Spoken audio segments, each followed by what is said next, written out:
안녕하세요. 공군장교 수험생 여러분들 만나서 반갑습니다. 오늘 저희가 근현대사 세 번째 강의로 만나게 되었는데요. 오늘은 교재에 있는 문제 41번 문제에서부터 60번까지의 문제 중 시험에 또 잘 나오는 문제 10문제를 뽑아서 자세하게 문제 풀어드리도록 하겠습니다. 먼저 문제 풀어보시길 바라겠고요. 첫 번째 문제부터 시작해 보도록 하겠습니다. 볼게요. 41번 문제입니다. 다음 간도와 독도에 대한 설명으로 옳지 않은 것을 고르라는 문제인데요. 간도, 독도와 관련된 문제입니다. 간도에 대해서 조금 낯서신 그런 분들도 계실 것 같아요. 독도는 또 우리가 많이 들어본 건데 간도는 조금 낯설 수도 있습니다. 간도라고 해서 섬이 아니다라는 거 알아주시고요. 간도 지역은 위에 만주 지역에 해당되는 지역인데요. 주로 이제 이 지역을 간도 지역이라고 부르고 있습니다. 이 백두산 위쪽에 이 지역을 간도 지역이라고 부르는데요. 보기를 한번 보도록 하죠. 청은 간도 개간 사업을 구실로 한민족의 대거 이주를 요청하였다라고 했는데요. 이 간도가 이렇게 있으면 여기가 백두산이고 이쪽으로 흐르는 강이 압록강, 그 다음에 이 동쪽으로 흐르는 강이 두만강입니다. 서쪽으로 압록강이 흐르고 동쪽으로 두만강이 흐르고 있는데요.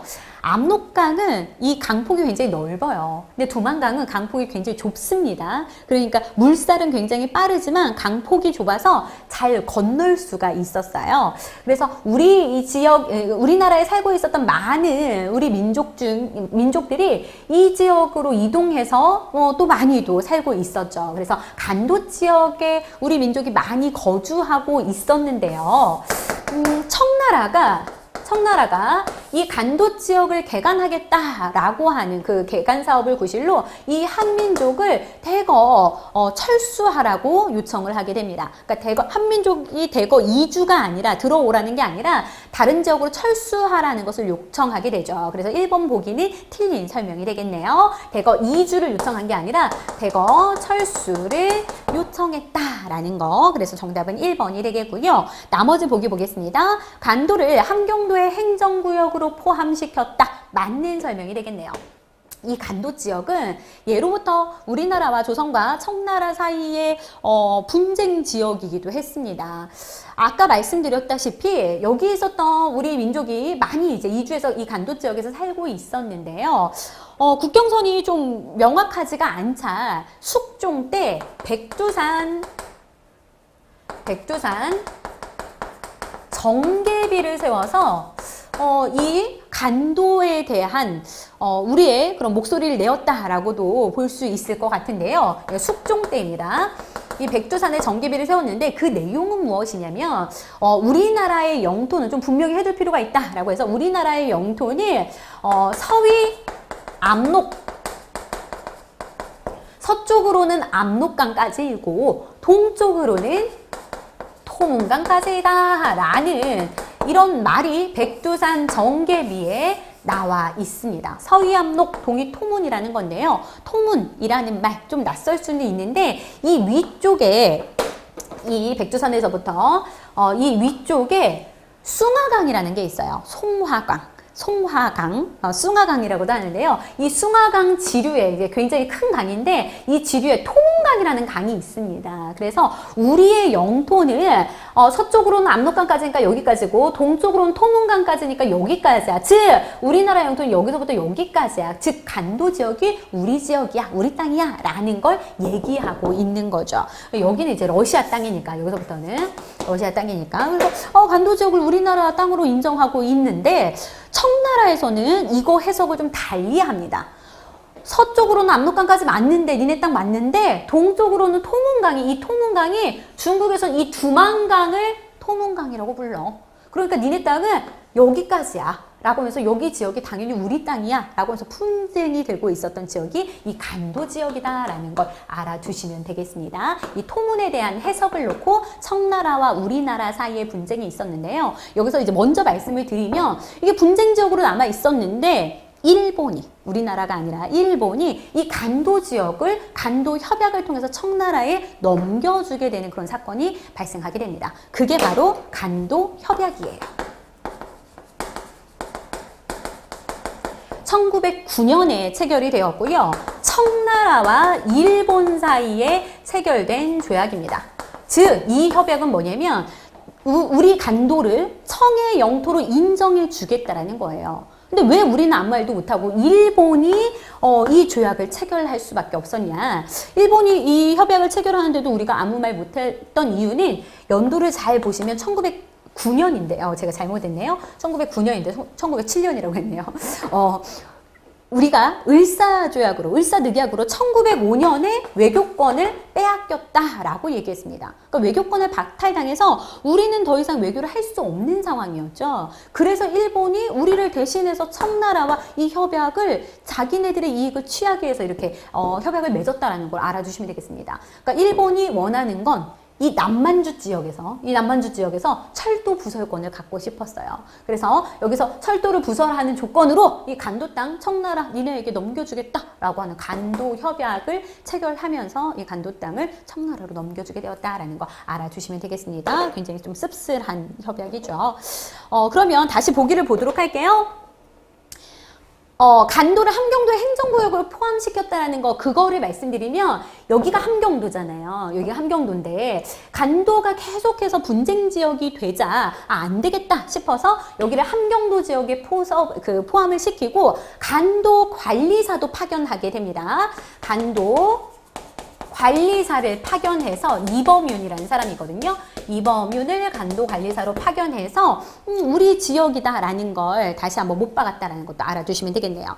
그 다음에 정부에서 백두산 정계비의 토문강이 송화강 상류이므로 간도가 우리 영토임을 주장하였다. 백두산 정계비에 이 내용이 나타나 있다라는 거 알아두시고요.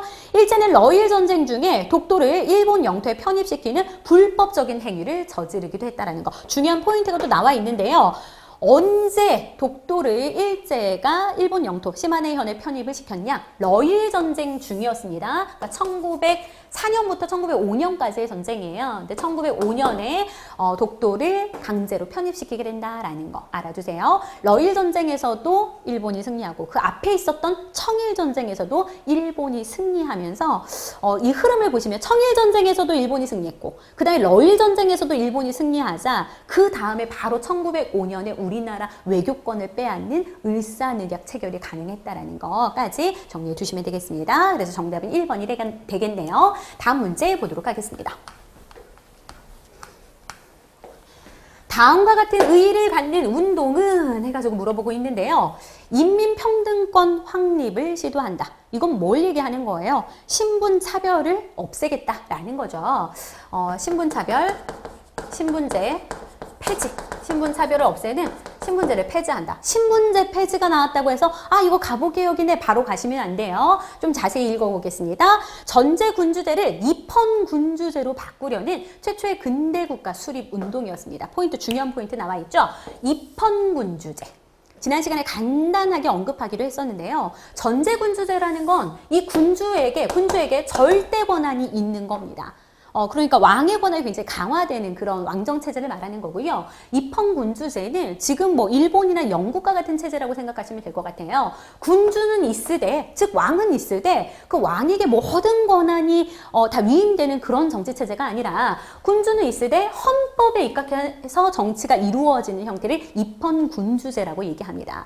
급진개화파들이 일본의 메이지 유신, 근대화 운동을 메이지 유신이라고 하거든요. 메이지 유신을 모델로 우리도 입헌군주제로 좀 나아가자. 입헌군주제로 이 정치 형태를 좀 바꾸자라고 하면서 최초의 근대국가 수립 운동을 전개했으나 3일 만에 실패하게 되었다라고 얘기했습니다. 정답은 1번 갑신정변이 되겠네요. 이 갑신정변 좀 간단하게 개요를 쭉 이렇게 설명을 해드리면 먼저 급진개화파들이 일으킨 정변이다라는 거 알아두셔야 되고요. 급진개화파에 어떤 인물들이 있는지 알아두시면 좋아요. 김옥균, 박영효, 서광범, 홍영식, 서재필 이런 인물들이 있습니다. 그러니까 개화를 추구하되 좀 급진적인 세력이었다라는 거죠. 이들은 일본 메이지 유신을 본따서 그들처럼 우리도 입헌군주제를 지향하자라는 움직임을 했던 세력이었고요. 급진개화파가 우정국, 그러니까 우정국이라는 건 근대적인 우체국 시설입니다. 우정국 축하연 때 정변을 일으키게 됩니다. 이 정변이라는 거는 합법적인 방법이 아니죠. 당시 왕과 왕비가 있었는데도 이제 그 쿠데타를 일으켜서 정변을 일으켜서 새로운 국가를 만들어 보려고 했었던 거예요. 그런데 명성황후가 청나라에 연락을 해서 결국에 청군에게 진압이 되게 되죠. 청군에게 진압되면서 며칠 만에 3일 만에 실패로 돌아가게 된다. 3일 천하로 끝나게 된다라는 거. 그리고 지난 시간에 얘기했는데요. 이 갑신정변의 결과 체결된 조약 두 가지도 알아두시면 되겠습니다. 한성조약과 텐진조약 체결된다라는 거. 텐진조약 체결된다라는 것까지 정리해 두시면 되겠습니다. 위정척사운동 말씀드렸습니다. 개화사상에 반대되는 움직임이에요. 바른 것을 지키고 사악한 것을 배척한다라는 움직임이고 통상반대, 개항반대, 개화반대의 움직임이 있었습니다. 나중에 나오는 한일의병운동도 다 위정척사의 움직임이라는 거 기억해 두시고요. 이모군란 지난 시간에 설명드렸습니다. 1882년에 일어난 군대의 난이었고요. 동학농민운동은 1894년에 이것도 그냥 간단하게 설명을 드릴게요. 고부군수 조병갑의 타막 때문에 수탈 때문에 일어난 게 동학농민운동이었습니다. 그러니까 전라도 고부 지역에 있었는데 이 고부 지역의 군수였던 조병갑이 농민의 것들을 많이 수탈하고 탐욕스러운 그런 정치를 했다라는 거죠. 그래서 이에 반대해서 농민들이 대거 일어나게 되는데 그 무리들이 이제 동학의 무리들이 많았어요. 그래서 동학농민운동이라고 얘기하고 그래서 1차 때 이들이 일으킨 것은 이런 탐관오리들을 처벌해라 라는 움직임으로 1차 일어나게 됩니다. 그래서 이것의 1차 성격은 반봉건적인 성격이에요. 반봉건적인 성격입니다. 그러니까 봉건적인 악습, 구습, 옛날에 그런 악습들, 구습들, 탐관오리들 이런 법들을 처벌하고 없애자라는 거고요. 그거에 반대한다라는 거고요. 이 동학농민군들이 정부와 화약을 하고 전주 화약을 맺고 해산하게 됩니다. 해산하게 되었는데 다시 2차 봉기를 일으키게 돼요. 근데 왜 2차 봉기를 일으켰냐? 이번에는 목적이 반외세였어요. 당시 일본군이 청일전쟁이 막 일어나고 있었던 그런 상황이었거든요. 일본군이 경복궁을 점령하고 우위를 차지하고 있자 정치를 간섭하려고 하자 일본군을 몰아내자라고 하면서 외세에 반대한다라고 하면서 2차 봉기를 하게 된다라는 것까지 알아두시면 되겠습니다. 다음 문제 보도록 할게요.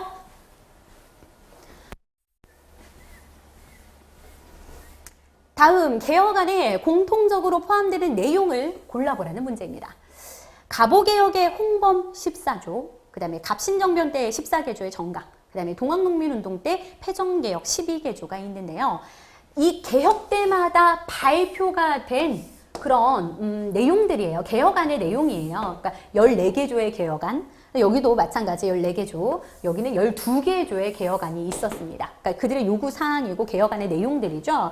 여기에서 공통적으로 포함되는 내용은 뭐냐? 이들이 가장 강조했던 건 뭐냐? 근대국가로 가기 위해서는 뭐 폐지되어야 된다? 신분제 폐지되어야 된다라는 겁니다. 그래서 가장 강조했던 게 신분제 폐지하자라는 거. 또 세금 내는 제도 개혁하자라는 거. 왜냐하면 당시 백성들은 굉장히 많은 세금들을 수탈당하고 있었어요. 세금도 많이 내고 그것도 착취당하고 이런 상황에 있자 세금 내는 제도 개혁하자라는 것들을 공통적으로 요구했다라는 거 알아두시면 되겠습니다. 가장 먼저 일어난 건 갑신정변이에요. 이게 가장 먼저고 이거는 1884년이고 이건 1884년이고요. 그 다음에 동학농민운동 1894년, 마찬가지 1894년의 사건이 되겠습니다. 알겠죠? 그래서 조세제도의 개혁 1번 맞네요. 세금 내는 제도의 개혁이 필요하다. 하나 더 적어 놓으세요. 신분제 폐지하자라는 내용. 외쳤지만 신분제 폐지를 그렇게 목놓아 외쳤지만 신분제 폐지가 된 건 언제 때다? 맨 마지막 갑오개혁 때 신분제도가 폐지되게 된다라는 거 알아두시고요. 토지의 평균 분작이라고 나왔습니다. 토지를 농민들에게 골고루 균등하게 나눠줘라 라는 얘기예요. 여기서 토지와 관련된 걸 주장한 건 어느 세력인 것 같습니까? 바로 농민들이겠죠. 그래서 동학농민운동 때 주장된 내용이고요. 이건 동학농민 운동 때 내용이고요. 입헌군주제 실시하자. 아까 앞에서 배웠습니다. 갑신정변 때. 갑신정변 때 급진개화파 세력들이 주장한 내용, 지방관의 권한을 축소시키자. 지방관이 당시에 뭐 군사적인 권한, 사법적인 권한, 행정적인 권한 다 가지고 있었어요. 그러니까 이거 근대국가로 나아가기 위해서는 지방관이 모든 권력이 독점되면 안 되니까 군사, 사법 이런 권한을 빼고 행정적인 부분만 도맡게 하자라고 해서 지방관의 권한을 축소시킨 거, 이거 갑오개혁 때의 일이 되겠습니다. 네, 정답은 1번이 되겠네요. 다음 문제 보도록 하겠습니다.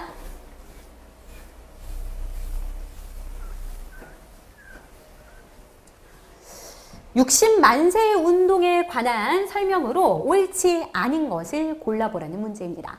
육십만세 운동이 나왔는데요. 이 육십만세 운동은 1926년에 학생들을 중심으로 일어난 만세 운동이에요.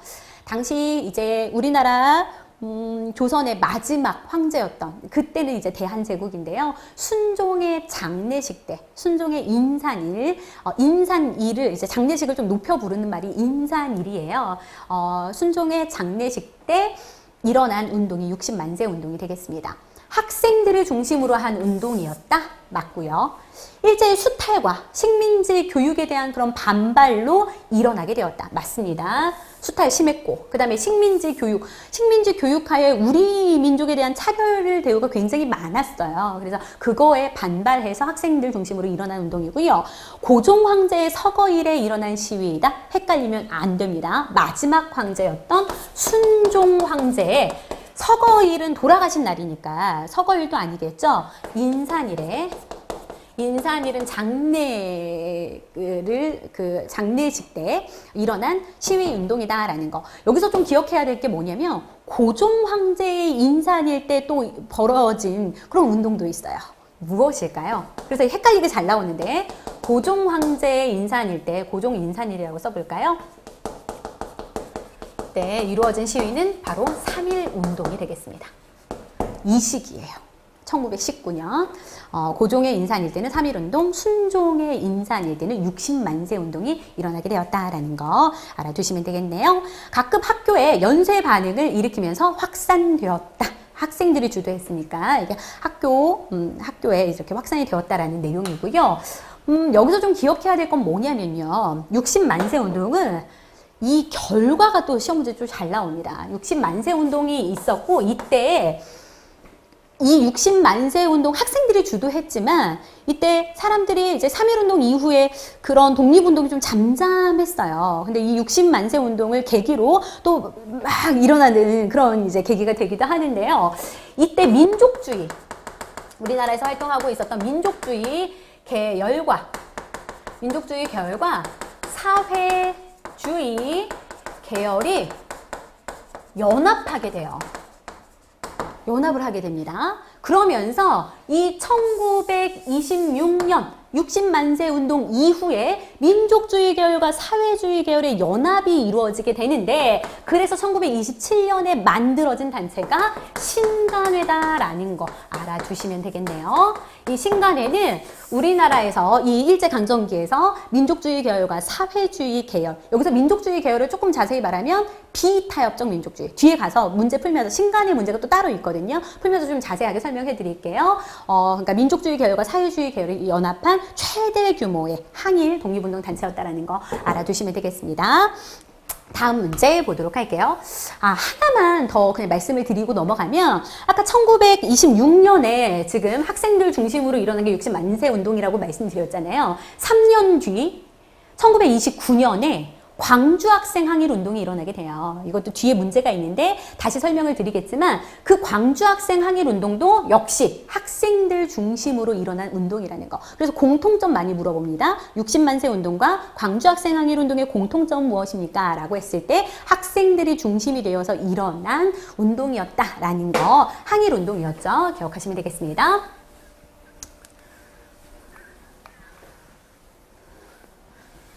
다음 문제 볼게요. 우리 민족의 역사적 전통과 능력을 무시하고 5개년간 한반도의 신탁 통치를 결정한 것은 무엇입니까? 라고 묻고 있는데요. 한반도의 신탁 통치, 최대 5년 동안이에요. 신탁 통치를 결정한 회의를 물어보고 있는 겁니다. 한번 볼게요. 1945년 8월 15일에 대한민국이 이제 광복이 되었습니다. 뭐 이때까지 뭐 대한민국이란 나라는 아니었죠, 그죠? 대한민국 이제 우리가 일제 강점기로부터 광복을 하게 되는데, 광복을 하고 대한민국이라는 정부가 수립되기까지는 3년이라는 시간이 걸리게 돼요. 그래서 1948년 8월 15일에 대한민국 정부가 수립이 되었다라는 거죠. 그럼 이 3년이라는 시간 동안 어떤 일이 있었는지 기억하셔야겠죠. 이 3년이라는 시간 동안 이 정부를 구성하기 위해서 많은 회의와 많은 노력이 있었습니다. 그중 하나가 이 모스크바 삼국 외상 회의예요. 그래서 여기에서 이 내용이 결정이 되는데요. 이 모스크바 삼국 외상 회의는 1945년 12월에 이해 12월에 이제 이 나라가 독립을 했는데, 그럼 독립을 했으니까 하나의 정부를 구성을 해야 되는데 어떻게 하는 것이 좋을까를 논의하기 위해서 러시아 모스크바에서 이제 삼국 외상들이 모여가지고, 미영소 삼국 외상들이 모여가지고 회의를 하게 된 거예요. 여기서 결정된 사항이 크게 세 가지가 있습니다. 중요하거든요. 알아두셔야 돼요. 첫 번째는 한반도에 민주적인 임시정부 세우자라는 거예요. 민주적인 임시 정부를 수립하자라는 내용 논의가 되고요. 그다음 이 임시 정부를 수립하기 위해서는 미소 공동위원회를 설치해가지고 논의를 하자. 그래서 미소 공동위원회를 설치해가지고 논의를 해서 정부를 구성하자라는 내용이 협의가 됩니다. 왜냐하면 당시 이제 전쟁이 끝나고 난 다음에 끝이 아니었죠. 전쟁이 아니었죠. 전쟁은 좀 나중에 나오는 거고, 광복이 된 다음에 바로 이제 우리나라에 있는 일본군을 뭐 하기 위해서, 무장 해제시키기 위해서, 그런 명목으로 이 38도선 부근을 중심으로, 이제 북위 38도선을 기준으로 북쪽은 소련군이 장악을 하게 되고요. 남쪽은 미군이 장악을 하게 됩니다. 일본군을 무장해제 시킨다는 목적으로. 그러면서 미소 군정이 쭉 이어지게 되는 거예요. 그러니까 미소 공동위원회를 설치해서 서로 논의 끝에 정부를 수립하자라는 내용이 얘기가 되는 거죠. 그 다음에 이 내용이에요.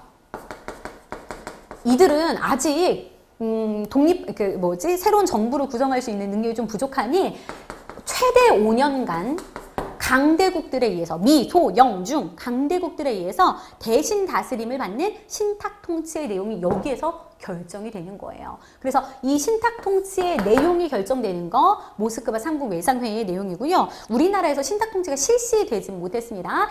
이 신탁 통치가 의 결정이 내려졌을 때 많은 반탁 운동이 있었고, 또 반대로 이것을 지지하는 세력들도 있었어요. 그래서 이것으로 인해서 우리 민족이 또 많이 분열되기도 했었죠. 정답은 4번이 되겠고요. 카이로 회담은 1943년에, 그러니까 이때는 아직 독립하기 전이죠. 광복하기 전이죠. 그러니까 해방되기 전인데, 이때 여러 열강들이 우리나라의 독립을, 한국의 독립을 논의한 최초의 회담이에요. 최초라고 계속 쓰네요. 최초. 한국을 독립시키기 위한 최초의 회담. 한국을 독립시키자라는 것을 논의했던 최초의 회담이고요. 포츠담 회담은 1945년인데요. 이것을 재확인한 회담이에요. 한국의 독립 논의를 재확인한 회담. 얄타 비밀협정은 이것도 1945년에 체결되는데요. 이거는 소련이 참전하겠다라는 거. 원래 소련은 그 전쟁 가운데 끼지 않았었는데, 대일전에, 그러니까 일본에 대항해서 연합국 측에서 소련이 참전하겠다라는 비밀협정이 맺어진 거 1945년의 일이죠. 그러니까 거의 끝에 소련이 숟가락을 딱 얹어서 결국에 이제 우리나라에서 그 냉전 하에서 또 많은 소련이 그 이득을 보게 되는 거죠. 그래서 이런 그 회담들이 있었다라는 거 기억해 두시면 되겠고요. 다음 문제 한번 보도록 할게요. 한민족 공동체 통일 방안 3원칙에 들지 않는 거 골라보라는 문제입니다. 이 통일과 관련된 그 합의서들 많이 있는데요. 이 중에서 이제 한민족 공동체 통일 방안을 물어보고 있는 겁니다. 언제입니까? 이거는 노태우 정부 때예요. 노태우 정부 1989년 노태우 정부 때인데요. 우리 자주 보던 그런 원칙들이 나와 있습니다. 자주, 평화, 민족 대단결, 민주 나와 있는데요. 이렇게 가시면 안 돼요. 자주, 평화, 민족 대단결 이렇게 세 개는 7.4 남북 공동성명 때 7.4 남북 공동성명 때 통일에 관한 최초의 합의서죠. 이때 주장했던, 논의했던 원칙이 자주, 평화, 민족 대단결이고요. 이 한민족 공동체 통일 방안은 이 민족 대단결이 아니라 자주, 평화, 민주의 원칙을 그 주체로 해가지고 통일을 합의했다라는 거, 통일을 논의했다라는 걸 알아두시면 되겠습니다. 그래서 여기에 들지 않는 거는 민족 대단결이에요. 이것은 7.4 남북 공동성명과 관련이 있습니다. 여기서 조금 우리가 눈여겨봐야 될 것은 이때 남북 연합에 대한 남북 연합 구성에 대한 그런 논의가 되었다라는 거죠. 그러니까 우리와 북한이 이제 통일을 하면 바로 그냥 하나의 그런 체제로 가는 것이 아니라 서로의 체제를 인정해주는. 근데 서로 연합하는 그런 두 개의 체제를 인정하는, 두 개의 공존된 체제를 인정하는 그런 것들을 인정하는 그런 내용들이 이때 논의가 되었다라는 거 알아두시면 되겠습니다. 다음 문제 볼게요. 다음 주 1920년에서 30년대에 빈번하게 일어났던 소작쟁이와 노동쟁이에 대한 설명으로 옳지 않은 거 골라보라는 문제입니다. 소작쟁이, 그 다음에 노동쟁이 나와 있어요. 이건 주로 20년대 또 30년대에 활발하게 일어났던 움직임인데요. 소작쟁이는 한마디로 말해서 농민운동이에요. 농민들의 운동.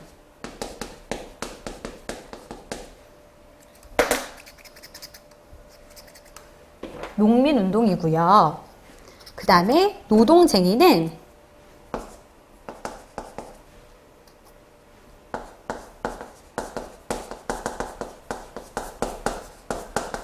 노동운동이라고 생각하시면 될 것 같습니다. 이게 시기가 1920년에서 30년이라고 얘기했죠.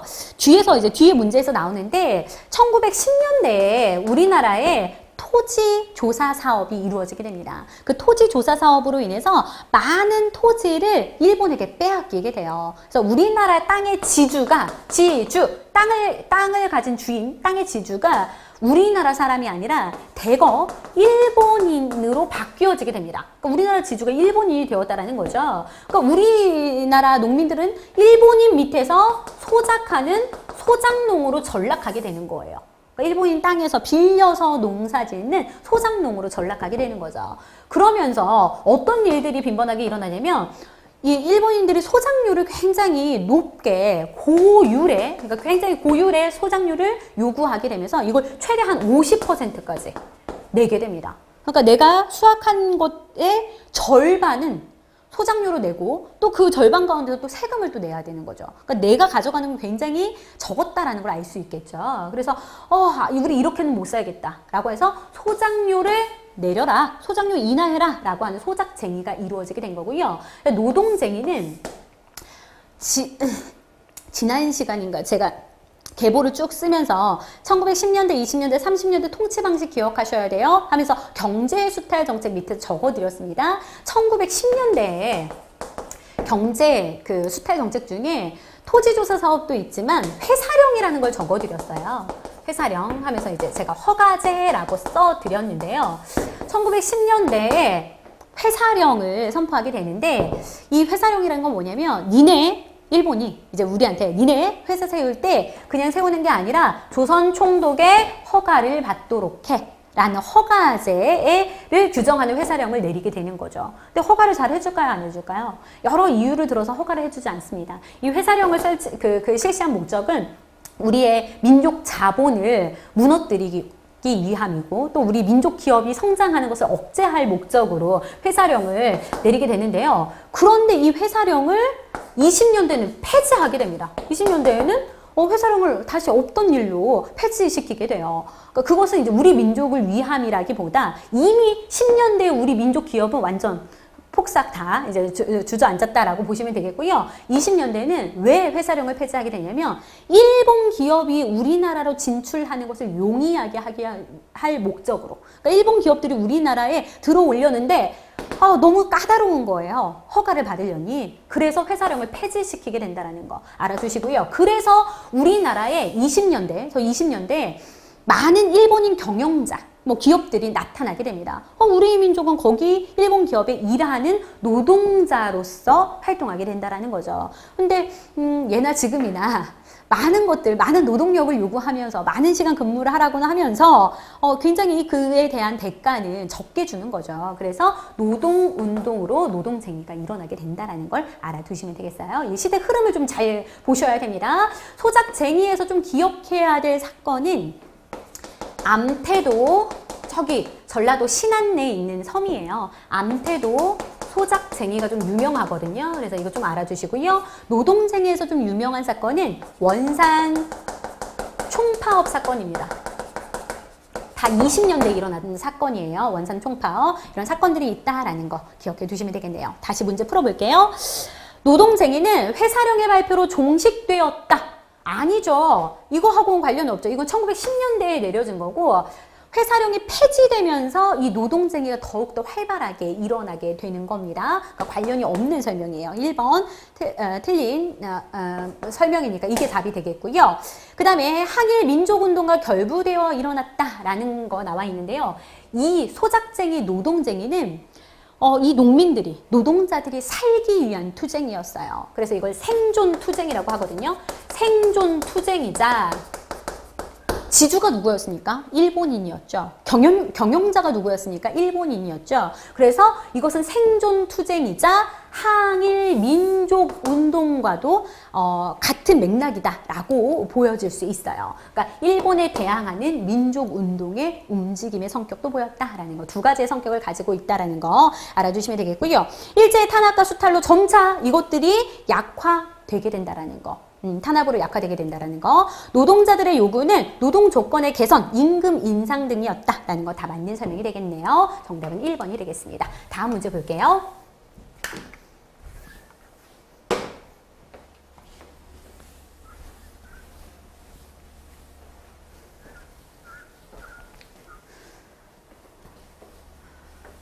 국민의 힘으로 일본에서 들여온 차관을 갚고 국권을 지키기 위해서 대구에서 시작되어서 전국으로 확산된 운동을 고르라는 문제입니다. 뭘 갚고? 차관을 갚고. 당시 일본이요, 우리나라한테 야, 니네 빨리 근대적으로 학교도 지어야지.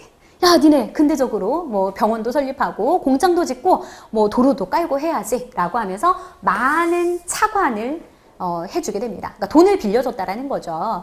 자꾸 차관을 유도하게 되는 거죠. 왜?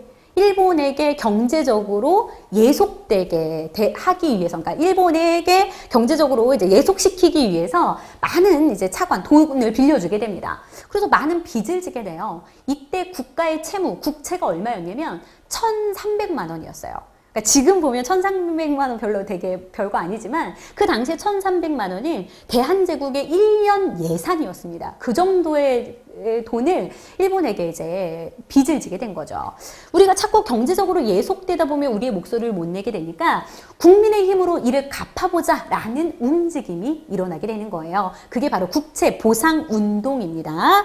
국가의 빚을 우리가 힘으로 갚아보자, 보상해보자 라는 거예요. 어떻게 보상할 건데, 어떻게 갚을 건데, 그게 금주가 아니죠. 금주에서, 금연에서 여자들은 비녀 팔고 폐물 같은 거 팔고 성금 모아서 우리 국가의 채무를 한번 갚아보자 라는 그런 움직임이 있었다라는 거, 경제적 자립운동의 성격을 가지고 있었다라는 거 알아두시고요. 1907년에 일어난다라는 거, 대구에서 서상돈과 그 다음에 김광재 등의 제안으로 이게 실시가 된다라는 거, 국채보상기성회라는 조직을 만들어서 이것을 전개하는데 통감부의 방해로 실패하게 됩니다. 제가 지난 시간에 이거 설명을 하면서 이 부분은 설명을 안 드린 것 같아요. 통감부는 일제강점기 전에 일본이 우리나라에서 내정을 간섭하기 위해서 설치한 기구가 맞고요. 이거는 이제 1905년에 설치되어서 1910년까지 갑니다. 이거는 이제 을사조약 때 만들어지게 된 기구고, 이제 식민지가 되면서 더 이상 뭐 따로 기구를 줘서 다스릴 필요가 없는 거예요. 그래서 조선 총독부 바뀌게 돼요.